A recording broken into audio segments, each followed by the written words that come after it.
Hola, ¿qué tal? Gracias por su participación en El Surco Mexicano, que el propósito con el que nació esta idea y surgió es la difusión de temas agrarios de gran interés y tener la participación de quienes son y de quienes nos honran con tener mucha experiencia en este tema y compartirnos sus conocimientos. Les tenemos la primicia de que el día de hoy está con nosotros la magistrada Carmen Laura López Almaraz. Para quienes nos dedicamos a esta materia y le tenemos cariño, no hace falta presentar la magistrada con 47 años de experiencia, nada más y nada menos, en materia agraria. Me encanta escuchar sus anécdotas de que llegó a hacer el servicio social a la Secretaría de la Reforma Agraria por 6 meses y se quedó 25 años. Sabe de lo que habla, tan es así que ella misma nos propuso este tema, porque dice, los he seguido con atención en El Surco, cosa que le agradecemos, claro que y dice, considero que hace falta hablar de el amparo en materia agraria. Eso es lo que nos ocupa el día de hoy, magistrada. De verdad, le agradecemos acogernos, recibirnos aquí en su oficina, en el piso 7º del Tribunal Superior Agrario en la Ciudad de México. Muchos compañeros nos siguen de toda la República Mexicana, abogados, estudiantes, litigantes, ingenieros, todas las personas que les encanta el derecho agrario están pendientes de nosotros y de verdad le agradecemos que nos haya dado este espacio porque sabemos de lo apretada de su agenda, sabemos que ahorita está en el pleno del Tribunal Superior Agrario integrando el quórum, entonces tiene lo importante, lo que apremia y lo urgente. Gracias, magistrada. Pues el amparo agrario, ¿qué nos puede decir de esta importante figura en temas de trascendencia nacional? ¿Qué es el amparo? Bueno, antes que todo yo quiero darles las gracias a ustedes por estar aquí comentando con nosotros esta materia tan apasionante y por haber considerado a su servidora para esta plática. Muchas gracias. Y gracias a todo el auditorio que nos pueda escuchar, ¿verdad? Claro, muchas gracias. Gracias. Bueno, el amparo agrario tiene mucha historia, conocemos que tuvo que pasar muchísimo tiempo para que la Corte considerara la escasa posibilidad de la clase campesina para que pudiera defenderse en materia de amparo. La Corte llegó a considerar que era escasa o nula la posibilidad de que ellos se defendieran, pues porque no tenían el conocimiento de la materia y porque tampoco tenían un acceso económico para considerar algún despacho que los pudiera defender. Ante esto, la Corte va generando mucha jurisprudencia que integra, a través de muchos años que todos conocemos, la materia especializada en el amparo agrario. Y entonces hay una primera jurisprudencia que nos da la definición y nos dice, palabras más, palabras menos, que este es el medio legal de impugnación que se refiere a una tutela especial jurídica para ejidos, comunidades, ejidatarios y comuneros. Y ahí termina, después se amplía esta jurisprudencia para extender la cobertura a los solicitantes de tierras, a quienes tenían una pretensión de derecho, y después se amplía este conocimiento hacia quienes pertenezcan a la clase campesina. Entonces la Corte es la que va generando en el ámbito de la materia de amparo, en la convivencia que daban los propietarios con la clase campesina, en principio por el reparto agrario, es ahí donde nace el amparo en materia agraria y se vincula al amparo agrario ya considerado cuando participan ya estos sujetos de derecho agrario que son ejidos, comunidades, ejidatarios y comuneros.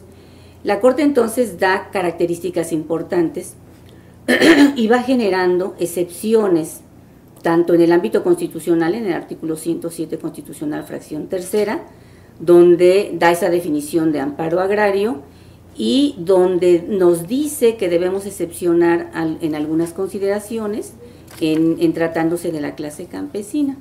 Y es ahí donde ya nacen características importantes que diferencian el amparo en términos generales, el de estricto derecho, que protegía en materia de reparto agrario a los propietarios afectados, por eso es que nace el amparo en la materia agraria, y como terceros perjudicados, aquellos núcleos que iban siendo beneficiados o aquellas comunidades que iban solicitando el reconocimiento de sus derechos comunales. Esto que señala es bien importante porque de repente surgieron, bueno, no de repente, en el tránsito de la aplicación de la ley agraria, de la ley de amparo, empezaron a surgir otros derechosos, magistrada. tipo posesionarios y tipo avecindados. ¿Qué nos puede decir al respecto? ¿Los tutela la ley de amparo? ¿Los protege de alguna manera? En principio no. Fíjense que, como sabemos, se da una reforma muy importante en materia agraria, y esta nueva legislación que nace en 1992 a raíz de la reforma del artículo 27 constitucional plantea una lista específica de sujetos agrarios y nos habla de ejidos, de comunidades, de ejidatarios, de comuneros, y amplía hacia posesionarios, avecindados, colonos, poseedores de terrenos nacionales. Entonces vemos una lista muy amplia, incluso considera a los jornaleros, aunque a lo largo de la ley ya no los vuelve a mencionar, es un derecho laboral prácticamente, pero los considera. Entonces, cuando se da esta reforma y se amplía la tutela, porque la ley agraria habla de estos sujetos agrarios, creímos nosotros que cuando se diera una reforma importante en materia de amparo, se haría congruente esta reforma para contemplar a estos sujetos agrarios, y curiosamente no sucedió así. Nosotros advertimos que en la ley de amparo se sigue refiriendo a ejidos, comunidades, ejidatarios, comuneros y a quienes tengan una expectativa de derecho, como eran los solicitantes de tierras.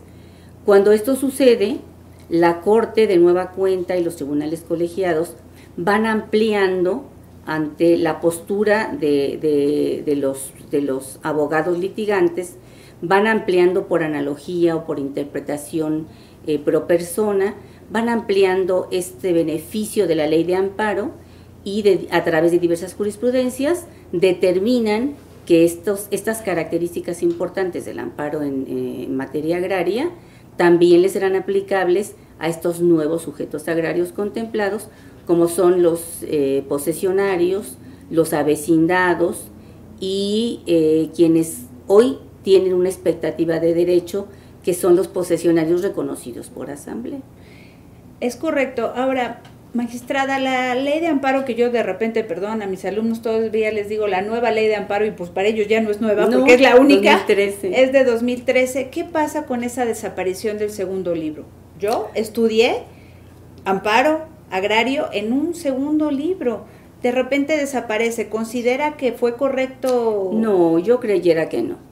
Si bien es cierto que la ley agraria, la nueva ley agraria, contempla una realidad del campo, plantea una posibilidad de cambio de la clase campesina, esto no ha logrado hacerse. Nosotros hoy no podemos considerar que la clase campesina realmente haya crecido y hoy no tenga aspiraciones a los derechos que comúnmente tenemos todos.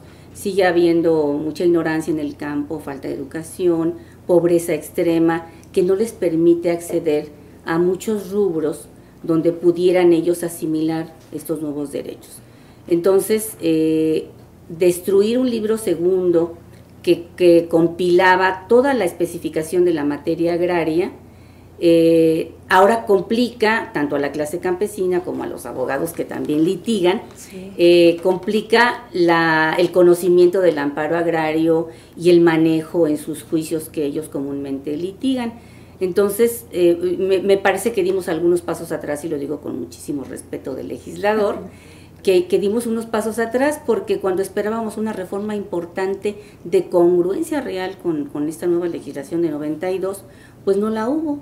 Lo único que tenemos de diferente, amén de que ahorita comentemos todas las características, fue que cuando no había un término para interponer el juicio de amparo, hoy nos fija 7 años, y mucha gente nos ha preguntado, alumnos, ¿y por qué 7 años? A lo mejor es cabalístico, el número 7, claro. Pero pensamos que con que hubieran concretado a 1 año, eso hubiera beneficiado, Lorena, porque hay una inseguridad en la tenencia y en la propiedad de la tierra. Y si hay esa inseguridad, entonces no hay inversión. No puede haber una certeza jurídica en la propiedad, y entonces tendríamos que en 7 años, a lo largo de 7 años que esta reforma se haya dictado, habría la posibilidad de interponer juicios contra actos de autoridad importantes para la propiedad, tanto particular como la de los núcleos agrarios. Y magistrada, peor aún si tomamos en consideración que es 7 años a partir del conocimiento, o sea, seguimos en las mismas, me acabo de enterar realmente. Entonces, ¿cuándo empiezan a contar esos 7 años? Eso es por cuanto al libro segundo, de que quedaron disipadas en toda la ley de amparo, Sí, lo que antes era se excepcionan normas. Exacto. Se excepcionan o se adicionan normas únicamente. Claro. Y lo único novedoso que podemos tener es esto del término, que ahora es de 7 años, y es que se suprime la representación sustituta, que era muy importante claro, en la materia de amparo, porque cualquier ejidatario comunero, decía la ley, podría venir a impugnar actos que le pararan perjuicio al núcleo agrario, Cierto. Incluso. Y ahora ya no. Y ahora ya no. Sí. Entonces ahora tienen que convencer la asamblea, el comisariado ejidal, y el comisariado ejidal, que a veces tiene otros intereses, no lo hace, y entonces se complica esa posibilidad de que el núcleo agrario pueda impugnar en tiempo el reclamo, no en tiempo de un término legal, sino en tiempo del perjuicio que le está parando el acto de autoridad. Claro, cuando antes de manera individual un ejidatario comunero que se sintiera afectado lo pudiera hacer. Magistrada, los principios, muchos alumnos, muchos litigantes a veces que empiezan a incursionar en esta materia porque es un área de oportunidad, atendiendo a que el 51% de la superficie del país es ejido y comunidad. Dicen, ¿qué principios son los que rigen de manera específica a la materia de amparo? La suplencia de la queja. Características, sí, son características muy importantes. Estas vienen desde las jurisprudencias de la Suprema Corte, en antaño de la ley de amparo que teníamos muy antigua. Del 36. Del 36. Del 36, claro. Ajá, porque vinieron muchas reformas. La primera característica yo considero que es la más importante, es la suplencia de la queja deficiente. Que cuando vamos analizando el texto de la ley de amparo, entendemos que no solo es la suplencia de la queja deficiente y que no solo le es atribuible al juzgador. Esa suplencia de la queja deficiente es que el núcleo agrario puede plantear un acto totalmente diverso al acto que le está parando perjuicio, y al darse cuenta el juzgador que esto tiene mucha mayor implicación, que puede incluso no ser cierto el acto reclamado, pero lo que sí es cierto es un diverso acto, que es el que le está ocasionando perjuicio al núcleo agrario. Y el juzgador, al darse cuenta, tiene la obligación expresa en la ley de suplir esa deficiencia e incorporar el acto reclamado que verdaderamente le para perjuicio al núcleo. Por ejemplo, puede reclamar un núcleo una orden de despojo, se niega el acto reclamado, ¿no es cierto? Y entonces la autoridad responsable se vincula a esta obligación que tiene el juzgador para expresar, bueno, no es cierto el acto de despojo, no he girado ninguna orden de despojo, pero lo que sí es cierto es que se está llevando a cabo o se llevó a cabo un procedimiento expropiatorio, por ejemplo. Que entonces no sabe el campesino que cómo explicarlo, claro.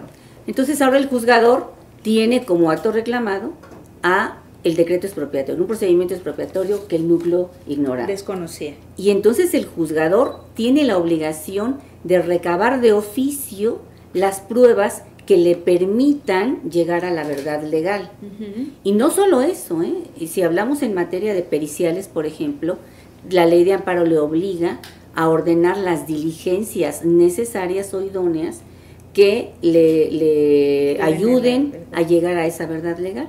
Entonces, podemos, con motivo de esta suplencia de la queja atribuible al juzgador, a la autoridad responsable, y a quien, no siendo autoridad responsable, tenga que ver, por ejemplo, el registro agrario como autoridad ejecutora, que tenga que ver en las inscripciones correspondientes. Sí, claro. Y esto propicia un efecto muy importante, porque con motivo de esta suplencia puede haber una adición o una modificación oficiosa de la litis. Okay. Adición cuando tenemos un nuevo procedimiento que no se conocía en el juicio mismo, y adición cuando se incorpora una nueva responsable. Al ejemplo que comentábamos, hoy se incorporaría el presidente de la República como nueva autoridad responsable por ser quien firma o suscribe el decreto expropiatorio. Fíjense qué importante. Y cómo con la coparticipación de diversas personas, de diversos sujetos, esto nos lleva a esa verdad legal que se busca en toda sentencia, ¿no? Y es que, magistrada, ahorita usted está señalando una materia bien importante, amparo agrario. Sí. Si deficientemente las escuelas, y eso también con el respeto de todos los que tienen universidades, la están quitando la materia de agrario, ya ni digamos amparo agrario, la materia de agrario. ¿Usted qué opinión le merece esta decisión de las universidades? ¿Qué es lo que pasa? Me parece un desacierto que trasciende en perjuicio a nuestro país, ya no solo a la clase campesina, a nuestro país. Hoy por hoy nuestra materia agraria tiene que ver con muchas otras materias, penal, civil, mercantil, fiscal, ambiental. Y cuando hoy, por ejemplo, con la aplicación de las leyes energéticas que dan facultades al Tribunal Agrario, a otras instituciones, cuando se aplican estas leyes impactan la propiedad social. ¿Y qué está sucediendo? Porque lo tenemos en experiencia de los tribunales. Como no hay abogados que conozcan la materia agraria, con una simple nulidad de asamblea, anulan toda una inversión cuantiosa, ya sea extranjera o nacional, la anulan. ¿Por qué? Porque la asamblea de anuencia que se llevó a cabo no cubrió los requisitos que la ley, que era una asamblea dura, participación de fedatarios, de procuraduría. Entonces, tan solo con ese desconocimiento del derecho agrario esencial, trasciende esto hacia la inversión, y hay muchas inversiones turísticas, ahora de las leyes energéticas, de fraccionamientos, que se echan abajo desafortunadamente. Y que los inversionistas dicen, hello, no tengo certeza en mi inversión, adiós, ¿no? Y como no hay gente que conozca mucho el derecho agrario, no hay buenos asesores y luego no hay buenos litigantes que auxilien a estas empresas en los juicios, pues entonces sí se vienen abajo estas grandes inversiones, y eso es muy lamentable para el país mismo, ¿no? Claro. Es un movimiento económico importante que se viene abajo.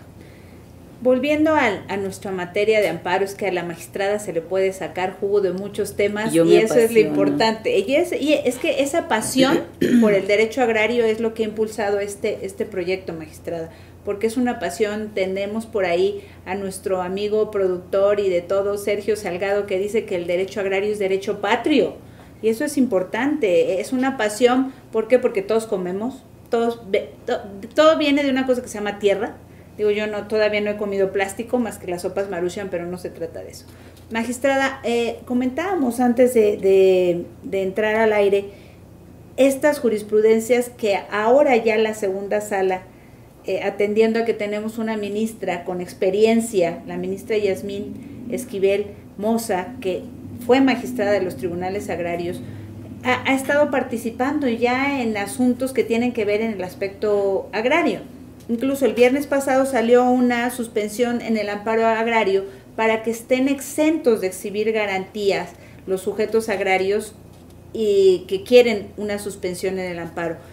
Señalábamos, hay una media laguna en el artículo 126, en el 90, en cuanto al amparo directo, el amparo indirecto. ¿Operan los mismos artículos? ¿Qué es lo que pasa ahí en la ley? Bueno, lo primero que tendríamos que mencionar es que hay una característica importante en materia de suspensión en el amparo agrario. Y las características importantes es que ahí nace la suspensión de oficio y de plano. Y se establece específicamente para cuando hay beneficio para la clase campesina. La nueva ley de amparo nos habla desde su artículo 17, cuando se trate de ocasionar perjuicio a los núcleos agrarios, ejidos, comunidades, en sus derechos, posesiones, propiedades de sus derechos agrarios. Esta es característica importante. Y otra es que se les exime de otorgar la garantía para la concesión de la medida suspensional. Estas dos características privan en tratándose de la clase campesina, ya sea que figuren como quejosos o como terceros perjudicados, si les resulta en beneficio o no. Pero si nosotros apreciamos el texto de la ley de amparo, y desde la anterior ley de amparo, porque eso no fue modificado en nada, sí, habla de ejidos y comunidades, es decir, privilegia el derecho colectivo. Sin embargo, todos sabemos que hay amparos de ejidatarios y de comuneros, hoy de posesionarios y de avecindados, y en estricto derecho la ley de amparo no podría proteger a estos sujetos individuales sobre el derecho colectivo.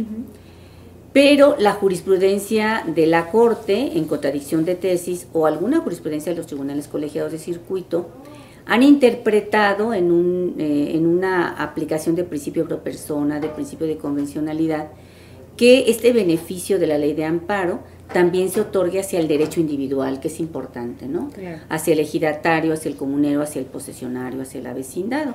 Tan solo la semana pasada tuvimos una última jurisprudencia que hace extensivo el derecho de la no garantía hacia el ejidatario y hacia el comunero. Sí. Y nos habla del avecindado y otros, etcétera. Y ahí nos iríamos hacia todos los sujetos agrarios. Claro, aquí vale la pena hacer una interpretación estricta, ¿no?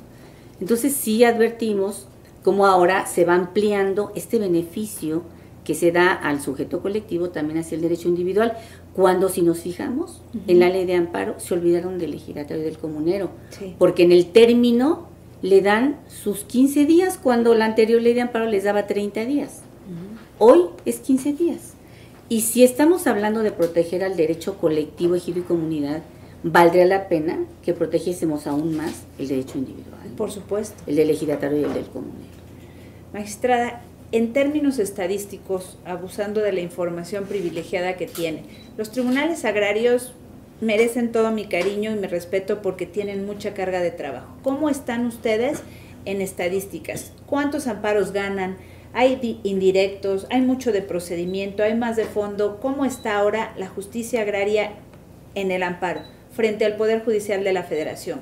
¿Qué es lo que están haciendo en las sentencias? Es indistinto. En algunos tribunales unitarios, que obvio tienen mucho movimiento en la materia, como Jalisco, por ejemplo, que tiene 4 tribunales sí, en el estado, pues hay mucho más movimiento de amparo, hay mucho litigante en materia agraria, y obvio hay mucho más participación del amparo agrario indirecto en procedimiento. En materia de nuestros asuntos, de Okay. nuestros juicios, de nuestras sentencias. Y son porcentajes de 15%, 10% de las sentencias emitidas Okay. por los tribunales, por ejemplo, en Guadalajara, que son los más, Pues aún así en son materia de las poquitas. sentencias. Sin embargo, yo aquí sí me atrevería a hacer una acotación, y lo digo con muchísimo respeto del Poder Judicial Federal, pero los tribunales colegiados como que a veces no conocen ampliamente el derecho agrario y conceden el amparo con algunos criterios civilistas, que conste que lo digo con mucho respeto. Sí, sí. Entonces, a veces nos trascienden hacia la materia civil, no nos queda de otra más que cumplir. Por ejemplo, la prescripción en materia agraria no existe más que en materia de parcelas, y nos condenan a prescribir superficies de uso común en terrenos ejidales o de núcleos en particular, que igual habría que proteger, ¿no?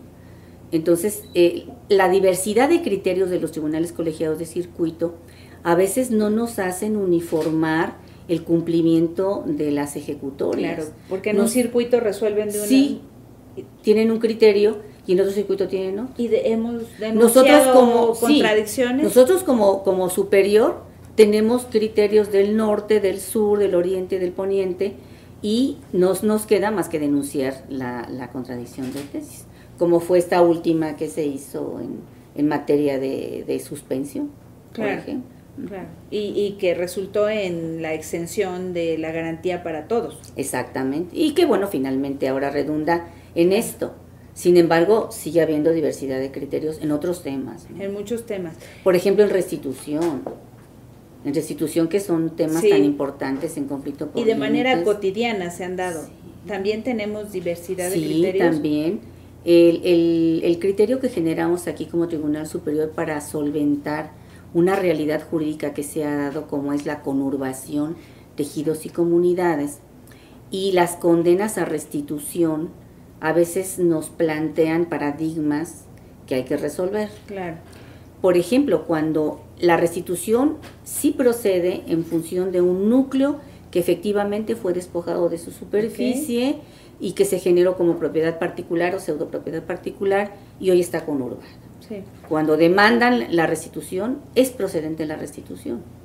Nosotros habíamos pensado, bueno, vamos a derivar a la expropiación algo para... Porque además, perdón, magistrada, puedes generar un conflicto social. Sí, para no impactar, claro, hacia un conflicto social. Sin embargo, los tribunales colegiados nos fueron estableciendo, no, tú cumple con la litis que te es planteada. Entonces, hoy por hoy, lo que propusimos y ha tenido un buen efecto es, procede la restitución, pero como materialmente es imposible que yo devuelva una colonia habitacional Sí. a un ejido, porque además se perdió la vocación de la tierra. Claro. Entonces proponemos en materia de ejecución Sí. el pago de una indemnización, algo así como el cumplimiento sustituto en amparo, que además es algo un tema muy importante. Exacto. Entonces ahora, magistrada, entremos ese cumplimiento sustituto. Ese cumplimiento sustituto Sí. Nace en la materia agraria. Ok.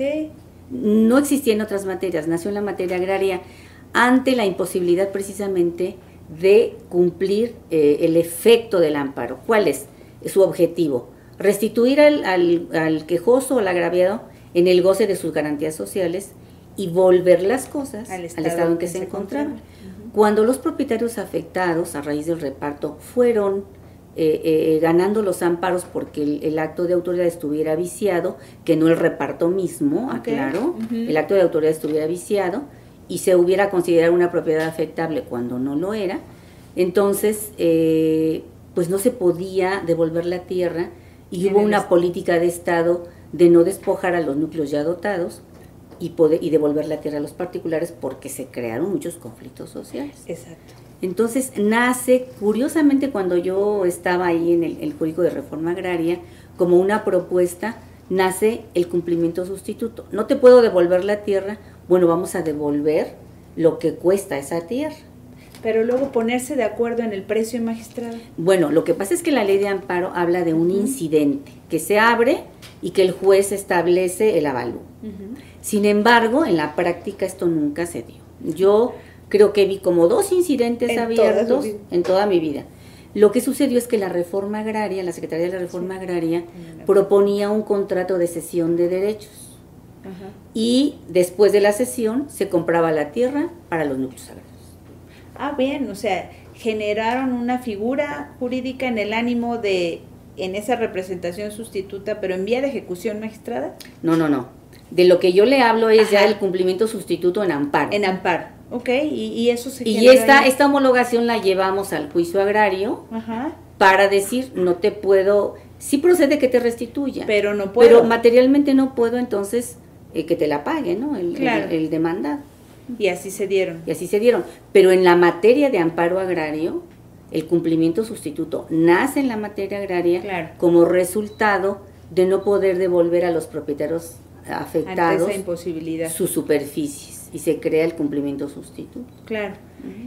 En vía de ahora que suena mucho, ojalá, la reforma al ámbito agrario, magistrada, en los proyectos que evidentemente usted ha estudiado y se lo sabe de memoria, los dos, tanto del senador Monreal como del senador Narro, hay uno de los dos que establece que todo se impugne ya vía amparo, magistrada.